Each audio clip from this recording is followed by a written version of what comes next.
Good morning, Ross. How are you doing today? Well, I am so fabulous. How are you? Absolutely fantastic. Man, you have been on the red carpet with so many different people throughout the years. And now today, you are the red carpet. You are the reason why we're all gathering together to hear your story. Because if you don't share your story, we're just going to write it for you. Oh, God, please make me even thinner in the story if you write it. Please make me reach my goal weight.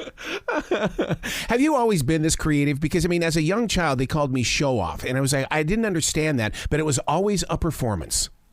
Yeah, I mean, well, that's a compliment, right, to you, because it means you're creative. It means you are like a natural storyteller. I've always been creative. I mean, I always think like at the end of the day, unless I have something that I point to and say, look what I contributed to, that it was a wasted day, you know? So, I mean, whether that is like a little story or a joke that I wrote down or an episode of, the Drew Barrymore show, which I do every day, or RuPaul's Drag Race, or now this tour that I'm taking out all over the country. I really just want to create something. I want to leave something here.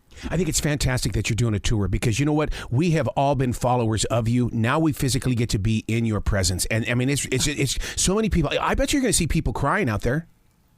Listen, you say you're in my presence. No, the real truth is I get to be in everybody's presence. That is the absolute truth, especially after what we've been through the past few years.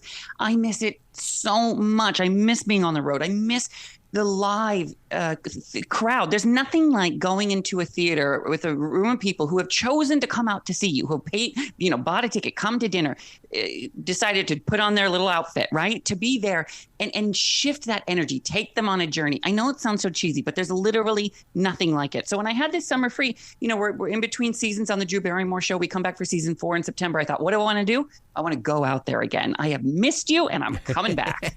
To be with Drew Barrymore, we're talking about one of the most down-to-earth, just loving people. She cares for everybody. And then you get to be part of that mix. I mean, this really is what it's all about when it comes to that thing I get to do at 4:00 in the afternoon in Charlotte. It's true. It's about connection, right? And yes. Let's just talk a little tea, you and me. She's Drew Barrymore, right? So you're like, you're aware of that when you meet her. I mean, I didn't know her before we started the show. I just came in for a day. And remember, it was when she started the show in the middle of a pandemic. It was September 2020. I came in October 2020. There was no audience. And I went in there for a day and it was like, we looked at each other and we realized we both needed each other. And the friendship that formed in that pressure cooker is unbreakable. I love her so much. And she's even better in real life. And I'll tell you, as soon as you're around her, maybe like 30 seconds in, you forget that she's Drew Barrymore because she's so down to earth and so real and so generous. But then I will say every once in a while, Arrow, you're like, oh my God, that's Drew Barrymore.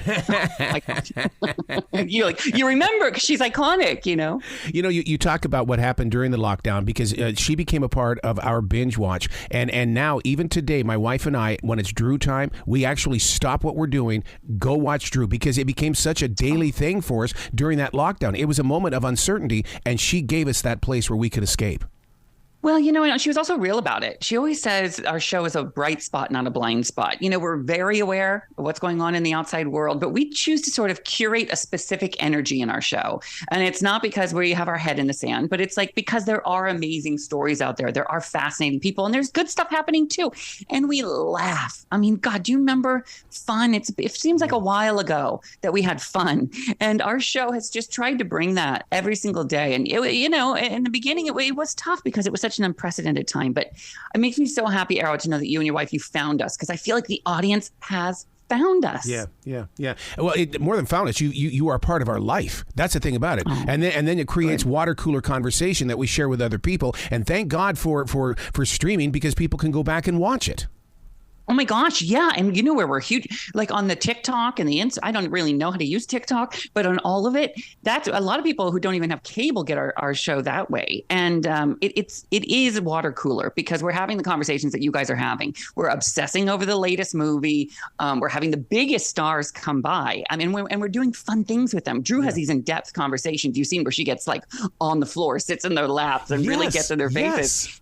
And then I'll come out and we'll be like, okay, let's, Michelle Obama, you hate beets. Well, we're going to play a game. And if you lose, you have to eat a plate of beets. We have so much fun with these humongous stars. You know what's so funny about that, though, Ross, is that's the stuff that they only kept for the late night people, the people, those stars at 11:30 at night. But you guys are getting to play nighttime television in the daytime. You know what? You are so astute. You pay attention so well because that's exactly the intent. Is we kind of thought like, why can't we be having this kind of fun with people in daytime? I think Ellen did a great job of that when she would have people kind of out of their comfort zone and having fun and a laugh. And it would be these surprise, real moments, real reactions from people. And our show is so positive, and we would never put anyone in like a light that made them uncomfortable, but out of their comfort zone will do. How did you become such a chance taker? Because, I mean, you are into creating moments.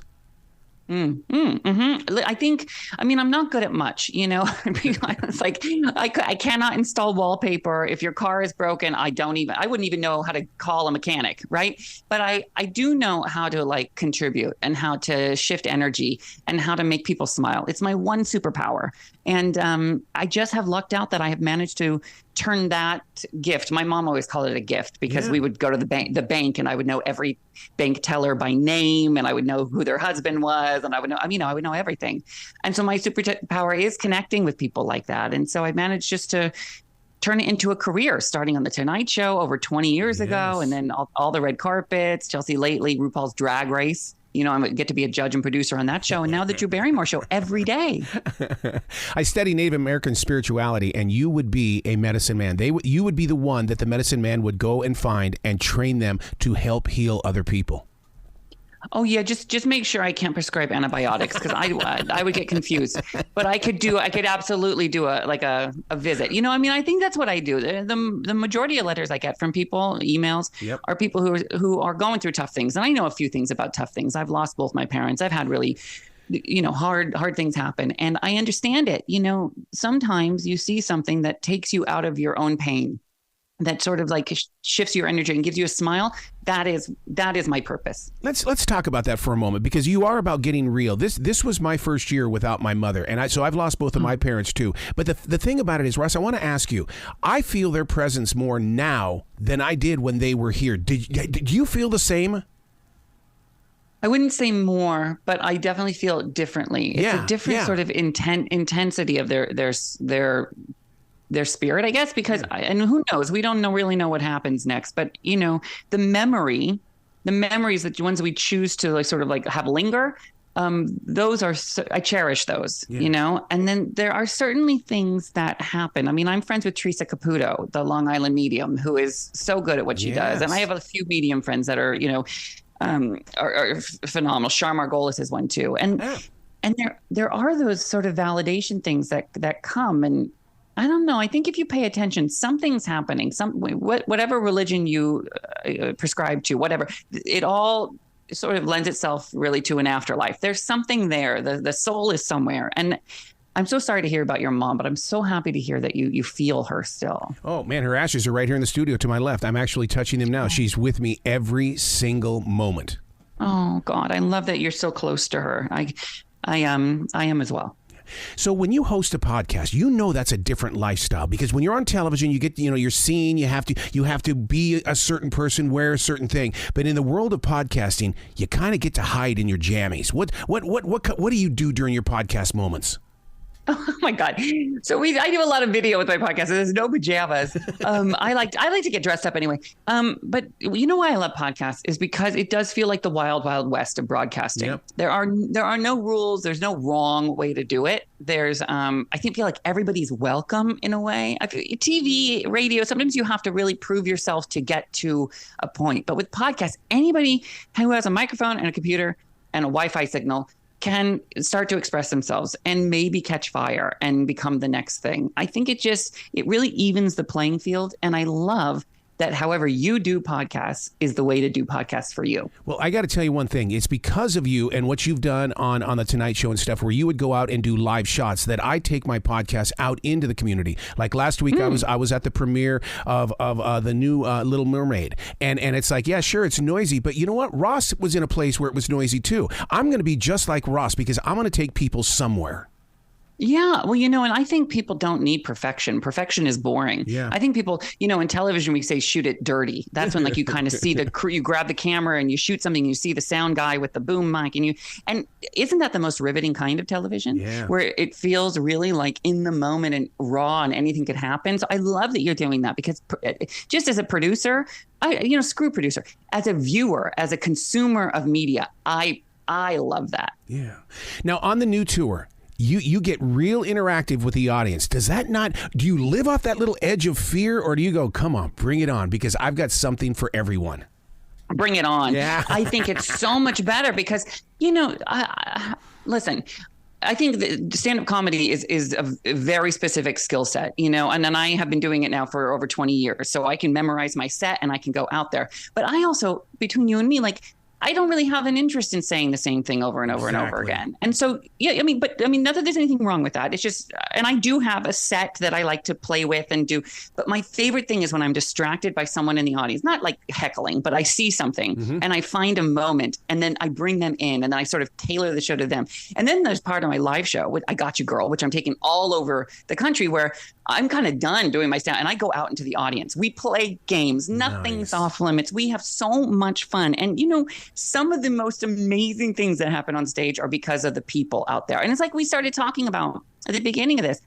It's not about, the people in my presence. I get to be in your presence, in their presence. And people amaze me every single day. Not to be total cheese fest, but they really do. Oh my God, I'm so with you on that, because during the lockdown, I needed to be with people so bad that I actually took up a job at a grocery store. And people go, you don't have to work here anymore. I go, I know, but I don't want to leave the people. I love being with these people. Yeah, listen, it's why the internet's so funny too. Some of the stuff you see on the internet is funnier than you'd ever see on any late night show because people are hilarious. It is. So now, one of the things that you do, and your energy and the way you connect people, why aren't you hosting a game show? What is going on here? It's so funny you say that because I always wanted to be a talk show host, and now I am. I get to sit next to Drew Barrymore every day. So it's kind of, you think, what's the next thing you want to do? Game show is number one on my list. I love real people. I love giveaway. The whole idea of a game show is for someone from Carolina, one of the Carolinas or wherever, to come and be on and have a life-changing moment, a roll of the dice where they could win a chunk of change that totally, truly changes their life. Now, I know a thing or two about an opportunity to change your life. I was on the Tonight Show plucked from complete obscurity. Yeah. I know what that can do for you. I want to do that. I want to have fun with people. I want to be the ringmaster, and I want to change some lives out there. God, see, I love where your heart is, because you are about people.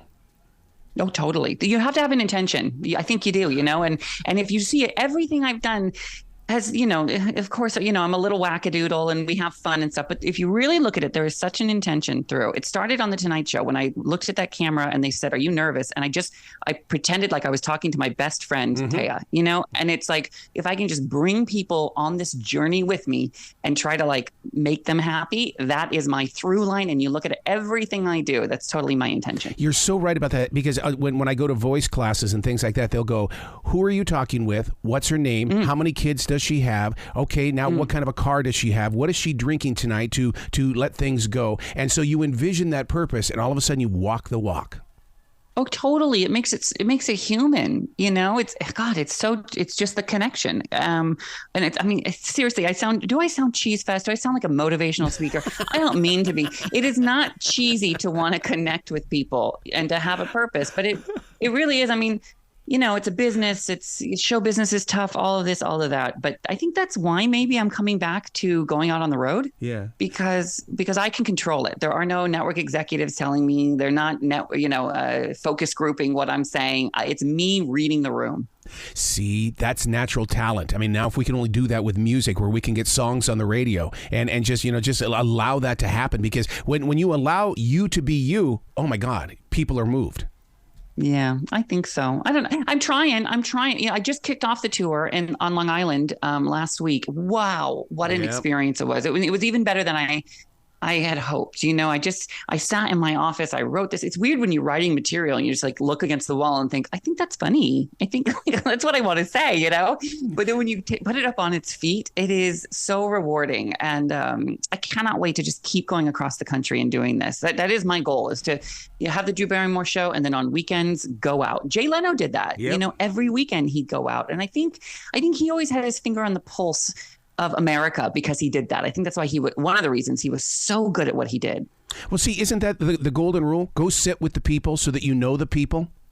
Yeah, I wish more politicians would go do that because like I keep saying, the people out there are they're not just funny, but they're so smart and they're so real, and like they will just tell you the absolute truth, and it's invaluable getting that one-on-one experience with them. So when are you going to get into the Television Hall of Fame?